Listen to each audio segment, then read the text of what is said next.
Well, well, well, if we aren't back in ARB. What's going on, guys? Welcome back to another War Thunder video. It has been quite some time since I've done any sort of ARB matches for the channel. And it's not that I've been flying a lot of battles and just haven't recorded them, it's just that I don't play ARB a whole lot anymore.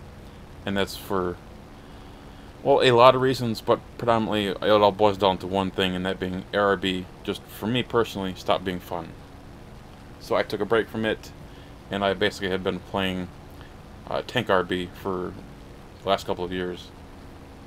And I've been enjoying that, but, you know, you get tired of tanks, you know, after a while. Tank battles, as far as air combat, it just isn't the same as ARB. And the thing that I miss the most is dogfights. So today we're doing some post-commentary. We're going to talk about two very different battles. The first one is against the Soviets on the road to Grozny. This is a challenging team for me. The Russians, or excuse me, the Soviets are always challenging for me because their planes tend to be much like the G.55S, which I'm flying, in that the Soviet planes tend to be kind of a jack of all trades, master of none, meaning that they're kind of good at a little bit of everything, but they're not necessarily the best at any one particular thing. And the G.55S is very much the same way.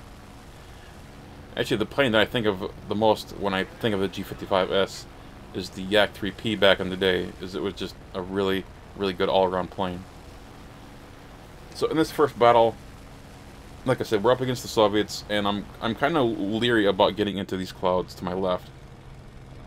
And the reason being is I have been jumped multiple times in recent battles by Soviets that I have just not seen. You know, the spotting system doesn't see him, and I tunnel one guy, and a guy comes out of the clouds from above me or behind me or whatever, and jumps me, and it ends up with me dying. So me getting anywhere near these clouds is it's making me a little leery. Let's just put it that way. I see the I-185 down below me. He's pitching up, at least the way I thought. So I figured I'd ignore this P-63 and dive down on top of the 185, but it turns out the 185 realized that he was making a mistake and pitching up at me. He didn't have the energy to catch me, so he wisely went into a dive. I didn't intend to fully commit to a dive with him. I just wanted to get a couple of bursts into him, chase him down, and it turns out my aim was spot on. Like, that was stupidly good aim. Aim that I very seldom exhibit anymore, because I just don't fly a whole lot anymore. The best aim that I've ever shown is in a Spitfire F Mark 9 video a long time ago.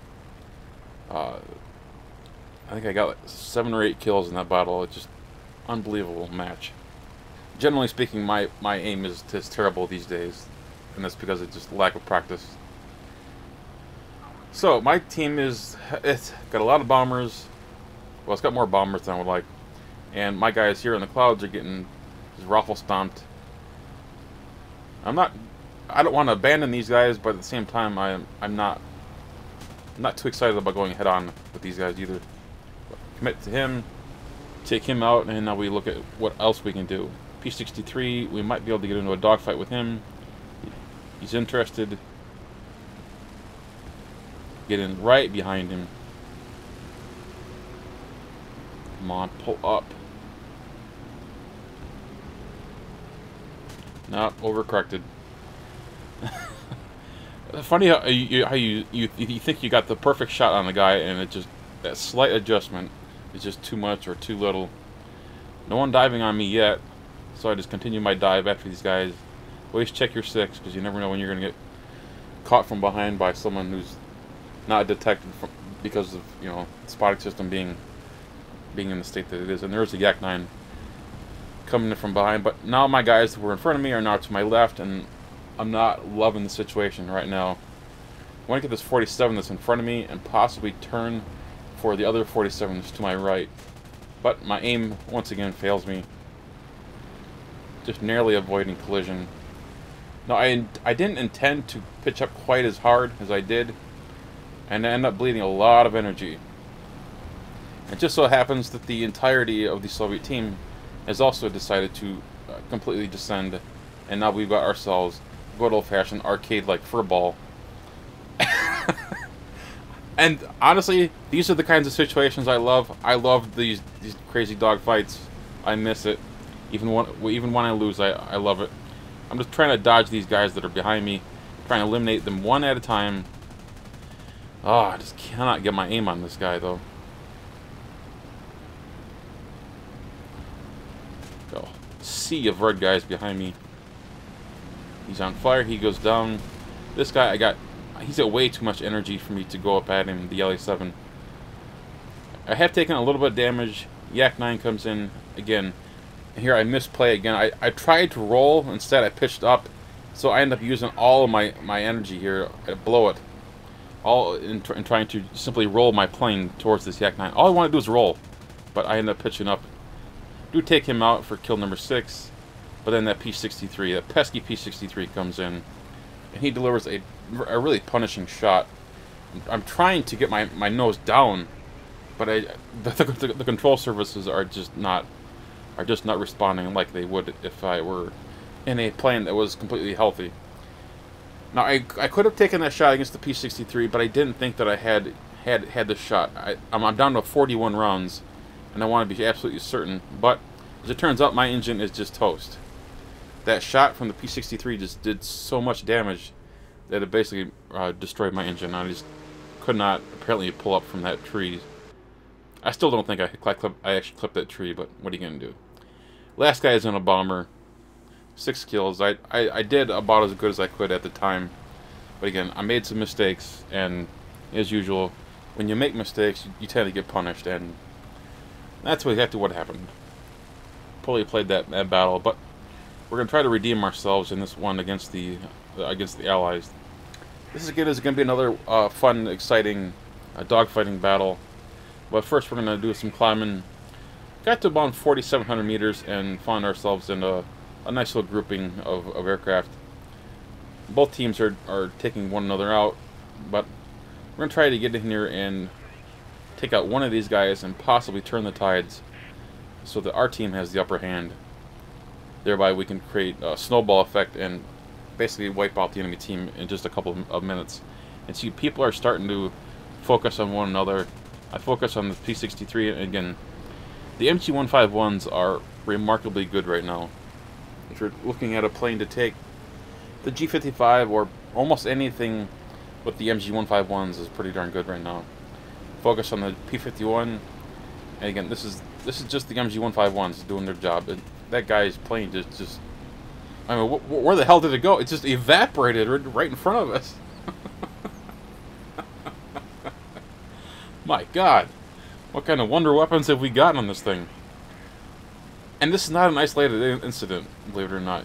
You just completely evaporate planes with these MG-151s. If only Hispanos worked like this. Oh my God, you know how many more people would be playing the Spitfire or the Tempest? So many more people would be flying those planes. I actually took out the German premium Tempest Mark V, and you know, I actually had some good success with it. I was able to eliminate some American bombers as well as some fighters. I wouldn't say I was able to do it as well as I can with the MG-151s. So I can't say that the Hispanos are terrible, but they're definitely not great right now. I don't think Hispanos have been great in like 3 years. Seriously, it's been a long time since they were really a great weapon. But there was a time where they were, believe it or not. I know it seems like a long time, but they were a really good weapon. And I do believe that they will be at some point. It's just a matter of Gaijin and their priorities, which right now are more geared towards tanks, helicopters, and even Navy. There's a Navy event coming up this week. I don't know if you guys have heard that, but check out the news if you haven't. You can get a free ship or, I believe, a bomber as well. Anyway, we fast forward to the end of the battle where we find ourselves up against the last two fighters. We've got a Typhoon and a P-51D series Mustang. I've done some climbing I want to get up to these guys. The intent for me at this point is to separate these two guys.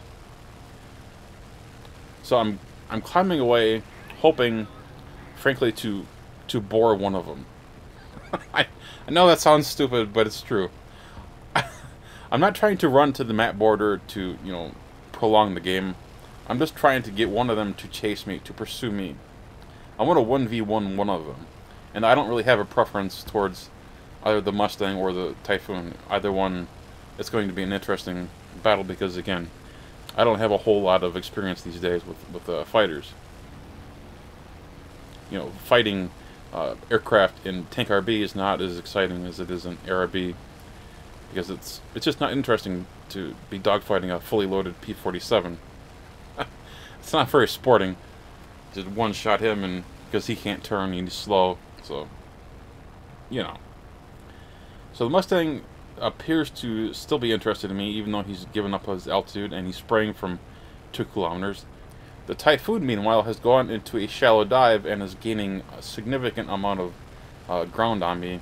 And so I go into a little bit of a dive, and I kind of do a serpentine kind of a movement, back and forth, left to right. The reason I'm going into a dive is I want to go fast.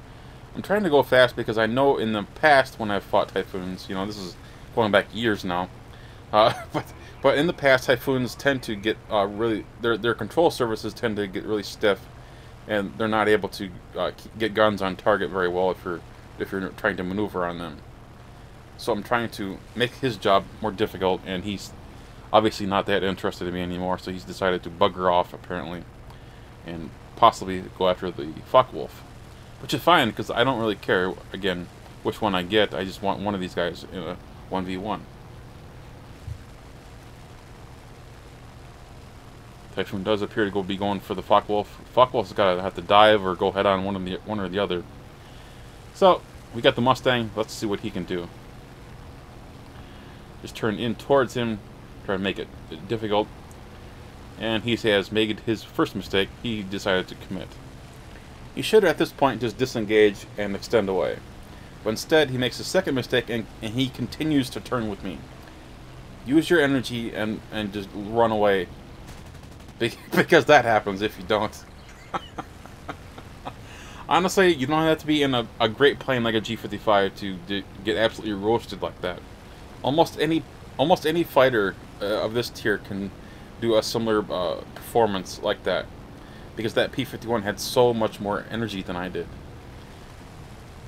Thankfully, the Typhoon didn't go for me, because I was kind of low on energy, and I'm not entirely sure how good that battle would have gone for either him or me, considering I do have allies in the area.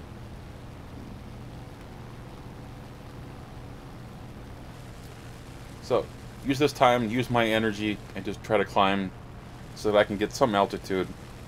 And I don't know, again, why this Focke-Wulf didn't dive away fast enough to evade or avoid the Typhoon. But that's okay. Take a look at the tickets for just a second. You notice we're losing on tickets quite a bit. But the game's not over. The match isn't quite over. Let's see if this crusty old pilot can figure out how to beat a Typhoon in a dogfight.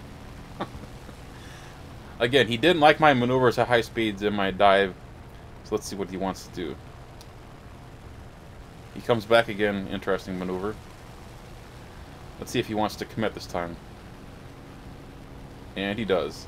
Look at those tickets, though. Gotta make this quick.